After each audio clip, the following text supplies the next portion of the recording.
COVID-19 is with no doubt the world's most dangerous pandemic since the Spanish flu. The novel coronavirus began in China, but it soon spread all around the world. Quickly, Italy became the world's worst affected nation, then Spain, and then the rest of Europe became engulfed by the virus. The European Union's response to the outbreak has been heavily criticised. First, the EU's chief scientist resigned over their haphazard response.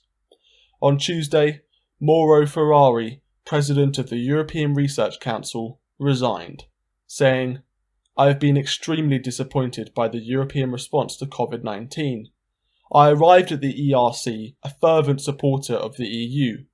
The COVID-19 crisis completely changed my views, though the ideals of international collaboration I continue to support with enthusiasm."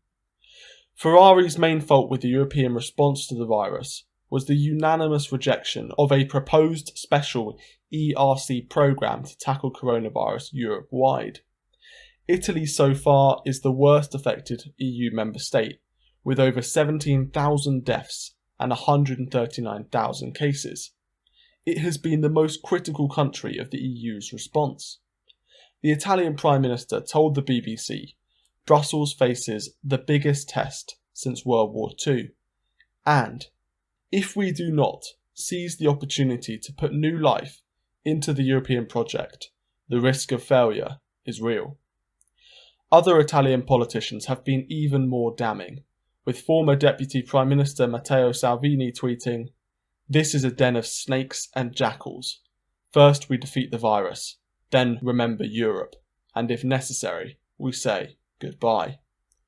EU finance ministers have been bitterly attempting to put together a relief package to help weaker economies, as this pandemic is likely to cause one of the worst recessions faced in modern times. After 16 hours of talks on Wednesday, no agreement was reached between member states on how to support each other's economies. The European Central Bank says the bloc may need up to €1.5 trillion to tackle the crisis. Whilst negotiations are still taking place for a financial bailout, the EU continues to struggle to tackle the global pandemic.